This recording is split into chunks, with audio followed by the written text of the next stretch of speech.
Welcome बच्चों, आपका मेरे चैनल में बहुत बहुत स्वागत है। तो आज हम बहुत छोटा सा टॉपिक डिस्कस कर रहे हैं। ये आप 9th-10th में ऑलरेडी करके आए हो, तो एक तरह से आप अपना रिकैप्चुलेशन कर लो थ्योरीज का। तो इस लेक्चर में बेसिकली आपके साथ डिस्कस करूंगा इक्वेशन को बैलेंस कैसे करते हैं। अब ये इंपॉर्टेंट क्यों है, क्योंकि अब जो हम टॉपिक डिस्कस करने वाले स्टोइकियोमेट्रिक कैलकुलेशंस, जिसमें हम मोल कॉन्सेप्ट यूज़ करेंगे, देन हम लिमिटिंग रिएजेंट डिस्कस करेंगे। तो जो टॉपिक हमारे इस चैप्टर के रह गए हैं 2 टॉपिक, उन सबों के अंदर जो पहला टास्क होता है वो यही होता है कि जो आपको इक्वेशन दे रखी है न्यूमेरिकल्स के अंदर, वो आपकी बैलेंस्ड होनी चाहिए। इक्वेशन बैलेंस करना बहुत बड़ा टास्क नहीं है, बहुत इजी सा टास्क है। बट बहुत से बच्चे ऐसे होते हैं जो 9th-10th में ज़्यादा ध्यान नहीं देते पढ़ाई पे, फिर 11th में साइंस साइड ले लेते हैं।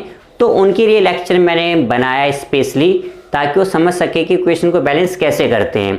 बट ये लेक्चर मैं बार बार कह रहा हूँ 9th और 10th के बच्चे बिल्कुल ना देखें, क्योंकि उनके हिसाब से इक्वेशन बैलेंस बहुत स्टेप्स में करते हैं जिसके मार्क्स होते हैं। यहाँ पे हमें अगर आप एग्जाम में स्टेप्स में भी बैलेंस करोगे उसको कोई मार्क्स नहीं है, आपको इक्वेशन बैलेंस करने के बाद जो स्टेप करोगे उसके मार्क्स है। तो 11th का बच्चा जब आता है तो मैं मान के चलता हूँ कि थोड़ा मैच्योर हो जाना चाहिए उसको, और थोड़े बहुत उसको दिमाग चलाना चाहिए कि किस तरीके से हम फटाफट कैलकुलेशंस करें। अब हम आज का लेक्चर स्टार्ट करते हैं। और बच्चों, मैं आपको पहले ही बता चुका हूँ कि this lecture is not for 9th and 10th class, क्योंकि ये केमिकल इक्वेशन का टॉपिक 9th और 10th क्लास में भी है। बट ये आपको 9th और 10th के बच्चों को इसको बिल्कुल नहीं देखना, ये 11th के बच्चों के लिए, ठीक है। तो आज हम पढ़े balancing of a chemical equation. तो पहले डेफिनेशन पढ़ लेते हैं। Balancing of a chemical equation means making the number of atoms of each element equal on both side of the equation. तो जितने एटम्स आपके रिएक्टेंट के, उतने ही एटम्स आपके किसके होने चाहिए, प्रोडक्ट के होने चाहिए। तो हम कहते हैं वो हमारी इक्वेशन हमारी क्या है, बैलेंस्ड है। फिर हम इसके जो मेथड्स होते हैं, सबसे पहला हिट एंड ट्रायल मेथड, या फिर ट्रायल एंड एरर मेथड भी कहते हैं, जो सबसे ज़्यादा यूज़ करते हैं हम स्मॉल क्लासेस में। सेकेंड है पार्शियल इक्वेशन मेथड, इसको भी यूज़ करेंगे। फिर ऑक्सीडेशन नंबर मेथड और आयन इलेक्ट्रॉन मेथड, ये 2 मेथड ऐसे हैं जो हम सेकंड बुक के जो फर्स्ट चैप्टर रॉक्स रिएक्शन, उसमें इन 2 मेथड का जिक्र करेंगे। फिलहाल हम ऊपर के 2 मेथड ही स्टडी करेंगे, हिट एंड ट्रायल मेथड और पार्शियल इक्वेशन मेथड्स, ठीक है। अब जैसे मालूम है हिट एंड ट्रायल मेथड की बात करूँ तो थ्योरी में लिखूँगा, बहुत टाइम लग जाएगा, आप ऐसे समझ लो, बाकी एग्जाम्पल से आपको और अच्छा समझ में आ जाएगा। सबसे पहले हम रिएक्शन का स्केलेटन लिखते हैं। स्केलेटन मतलब जो हमें equation in the form of language दे रखी है। जैसे मान लो मैं कहता हूँ कि when coal is burn in presence of oxygen it will convert into carbon dioxide. तो ये मेरी क्या होगी, लैंग्वेज हो गई। अब मैं इसका स्केलेटन बनाऊंगा तो कोल का मतलब क्या होगा, कार्बन, और जब उसे आप जला रहे हो तो किसकी प्रेजेंस में जलाओगे, ऑक्सीजन की प्रेजेंस में, प्रोडक्ट क्या मिलेगा, CO2। तो हमारी स्केलेटन हो गई। तो सबसे पहले हमें इक्वेशन की क्या लिखनी है, स्केलेटन लिखनी है। फिर हमें उसके अंदर देखना है कि बड़ा मॉलिक्यूल कौन सा है, चाहे वो रिएक्टेंट में हो चाहे प्रोडक्ट में हो। पहले हम उसको रेफरेंस लेके बैलेंसिंग करना स्टार्ट करते हैं। तो इसका कोई हार्ड एंड फास्ट रूल नहीं है। हिट एंड ट्रायल का मतलब ये है कि आप नंबर बदलते रहो और बार बार ट्रायल करते रहो। इसमें बस जो आपको चीज़ें ध्यान रखनी है, वैसे तो मैं मानता हूँ कि आपको पता होनी चाहिए। जैसे मालूम मैं लिखता हूँ 2 मॉलिक्यूल ऑफ NH3, इसका मतलब ये हो गया कि इसके अंदर 2 तो नाइट्रोजन हो गए और 6 आपके पास हो गए हाइड्रोजन हो गए। अब जैसे मान लो मैं और कुछ एग्जांपल ले लेता हूँ, मैं कहता हूँ 6 मॉलिक्यूल ऑफ H2O, इसका मतलब 6 2 या 12 तो हाइड्रोजन हो गए और 6 आपके पास इसमें क्या हो गए, ऑक्सीजन हो गए। एक एग्जांपल और ले लेते हैं, मैं कहता हूँ 3 SO3, यानी इसके अंदर जो 3 हैं वो तो सल्फर हो गए और 3 3 या 9 आपके पास ऑक्सीजन हो गए। तो जब भी हम शुरू में नंबर से मल्टीप्लाई करते हैं तो आपको नंबर काउंट करने आने चाहिए कि किस तरीके से हम नंबर्स को काउंट करते हैं, एटम्स को, तभी हम इक्वेशन को बैलेंस कर पाएंगे। अब हम एग्जांपल ले लेते हैं जिससे आपको और अच्छा बेटर समझ में आए। जैसे मैंने क्वेश्चन लिया है तो कोई लैंग्वेज की फॉर्म में है। ये कह रहा है मैग्नेटिक ऑक्साइड, फॉर्मूला आपको दे रखा है क्वेश्चन में, when heated with dihydrogen reduce to iron and water is also produced, write the balanced equation for the reaction। तो पहले हम इसका स्केलेटन लिख लेते हैं। तो इसका अगर हम स्केलेटन की बात करें तो ये हमें दे रखा है, हमें दे रखा है Fe3O4। हमने इसको हीट करा है इन प्रेजेंस ऑफ हाइड्रोजन, और ये आपका रिड्यूस हुआ है आयरन प्लस वाटर मॉलिक्यूल में। तो ये हमारा पहला स्टेप होता है कि आप इक्वेशन का क्या लिख लो, स्केलेटन। फिर तो बस सेकंड स्टेप में हम देखते हैं कि जो इसमें बड़ा मॉलिक्यूल है हमारे पास ये है। अब यहाँ पे 3 आयरन है तो आप यहाँ पे 3 लगा दो दिस कॉल्ड हिट। तो मैंने 3 नंबर से इस पर क्या कर दिया, हिट कर दिया। मैं ट्रायल करूंगा कि भाई इक्वल हो रहा है या नहीं हो रहा। तो आप देखो यहाँ पे 3 आयरन है, यहाँ पे 3 आयरन है।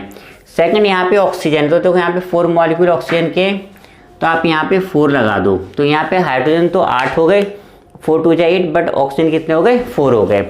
अब यहाँ पे हाइड्रोजन 4 2 जा 8 है, यहाँ पे कितने मेरे पास 2 हैं, यहाँ पे आप 4 लगा दो, आपके हाइड्रोजन बैलेंस हो गए।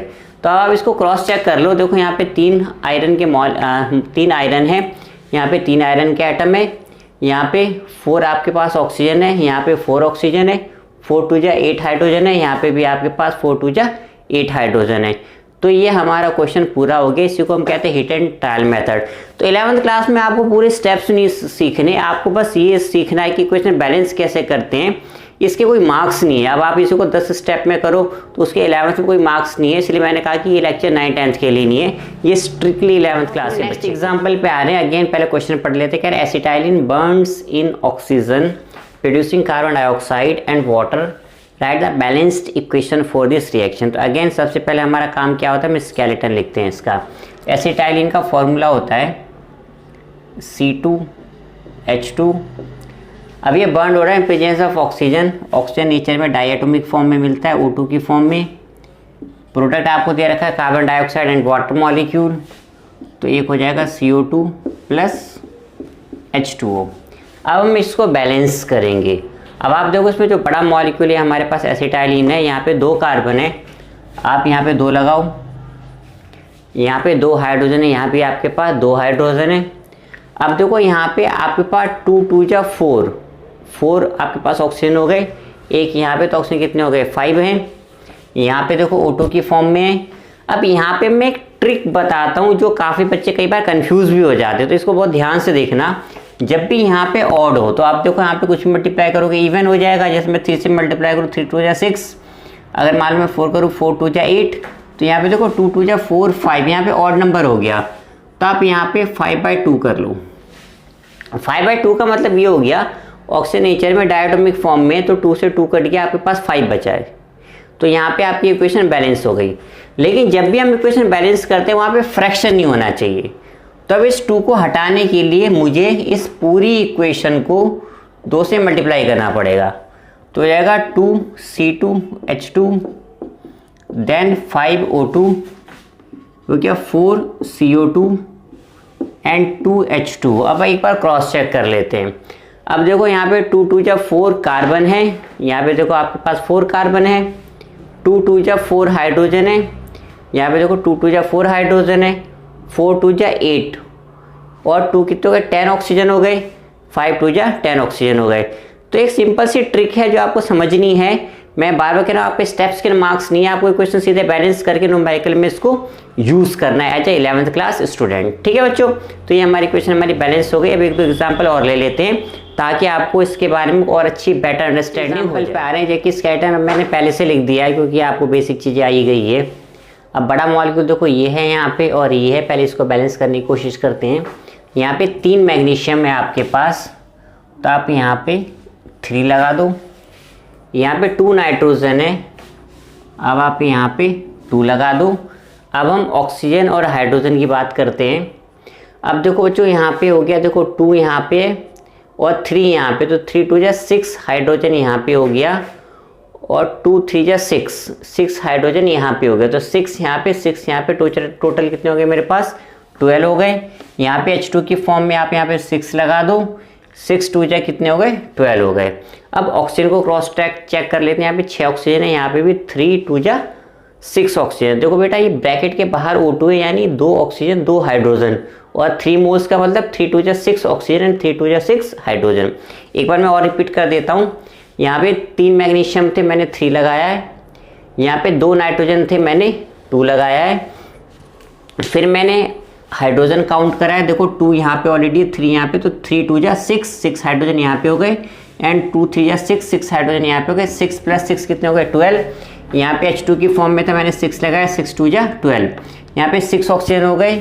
यहाँ पे देखो O2 की फॉर्म में ऑलरेडी था, 3 2 जा 6 ऑक्सीजन यहाँ पे हो गया आपके पास। तो ये क्वेश्चन मेरी बैलेंस हो गई। अब इसमें कोशिश करते हैं बैलेंस करने की। अब देखो यहाँ पे मेरे पास 6 कार्बन है, आप यहाँ पे 6 लगा दो। यहाँ पे 6 हाइड्रोजन है, आप यहाँ पे 3 लगा दो। अब आप देखो 3 2 जा 6, 6 और 3 कितने हो गए, 15 हो गए। यहाँ पे डायटोमिक फॉर्म में तो आप यहाँ पे 15/2 लगा दो।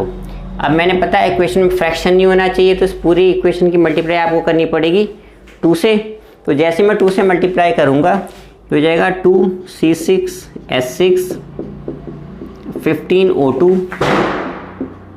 12CO2 and 6H2O। तो एक बार क्रॉस चेक कर लो, अगर आप क्रॉस चेक करना चाहते हो। देखो 2 6 जा 12, 12 कार्बन हो गया आपके पास, 2 6 जा 12, 6 2 जा 12 आपके पास हाइड्रोजन हो गए, 15 2 जा 30, यहाँ पे देखो 12 2 जा 24, 24 6 कितने हो गए, 30 हो गए। तो यहाँ पे ऑप्शन भी मेरा बैलेंस है। तो ये क्वेश्चन मेरी कंप्लीट क्या हो गई बेटा। तो और क्वेश्चन बोर्ड पे लिखे हैं, और तो मैं एक्सपेक्ट करता हूँ कि आप खुद प्रैक्टिस करो इसके जो आंसर्स है मैं आपको एक कमेंट बॉक्स में डिस्क्रिप्शन में डाल दूंगा, आइदर मैं एक स्लाइड लगा दूंगा जिसमें इसको एक करेक्ट एक्सप्लेनेशन होगी। तो आप खुद ट्राई करो, उसके बाद फिर आप इसको क्रॉस चेक करो कि जो आपने किया है वो ठीक किया है नहीं किया। तो बेटा मैं हमेशा अपने स्टूडेंट्स से कहता हूँ कि आप जब भी पढ़ने जाते हो आप खुद प्रैक्टिस करो, आप उसी से सीखोगे। अब मैं 11th 12th हो गया, ग्रेजुएशन है, ठीक है, देन नेट गेट तो मैं अभी पिछले 6-7 साल से पढ़ा रहा हूँ बच्चों को, 11th 12th में बहुत पहले से पढ़ा रहा हूँ। तो मैं हमेशा बच्चों से कहता हूँ कि आप सीखने आए हो यहाँ पे, तो आप खुद जितनी प्रैक्टिस करोगे उतना सीखोगे। मेरे को तो सब कुछ रटा हुआ है, तो मैं यहाँ पे अगर करता जाऊँगा तो कोई बेनिफिट नहीं जब तक आप खुद पेन नहीं चलाओगे। तो आप खुद पेन उठा के खुद प्रैक्टिस करो, जहाँ दिक्कत आती है वहाँ आप टीचर से के साथ डिस्कस करो, चाहे स्कूल का टीचर हो चाहे आपके ट्यूशन्स का टीचर हो, वो आपके क्वेरी का आंसर जरूर देगा, और नहीं देगा तो बेटा फिर टीचर चेंज करो, ठीक है। लेकिन खुद प्रैक्टिस बहुत ज़रूरी है। तो बच्चों ये हमारा आज का लेक्चर था जिसमें हमने सीखा कि इक्वेशन को बैलेंस कैसे करते हैं। तो मैं उम्मीद करता हूं कि आप इसको बार बार प्रैक्टिस करना। अब इसके बाद जो हमें टॉपिक डिस्कस करना है, for example stoichiometric equation, limiting reagent, उसमें सबसे पहला टास्क इक्वेशन बैलेंस करना होता है, ठीक है। तो हिट एंड ट्रायल मेथड से हमने एक पार्शियल मेथड यूज़ करा है। ये दोनों मेथड ऑलमोस्ट सेम है। बेसिकली जितने आपके रिएक्टेंट में होने चाहिए उतने आपके प्रोडक्ट में होने चाहिए। तो इस लेक्चर को आप बहुत ध्यान से देखना, और सब्सक्राइब नहीं किया तो सब्सक्राइब कर लेना, अपने फ्रेंड्स को भी करना ताकि वो भी इसका बेनिफिट ले सके। तो उसके बाद फिर आप मेरे नेक्स्ट लेक्चर का वेट करो। वैसे मैं वीडियो अपलोड करूंगा आपको तुरंत पता कब चलेगा, जब आप बेल बटन को प्रेस करोगे, ठीक है बच्चों।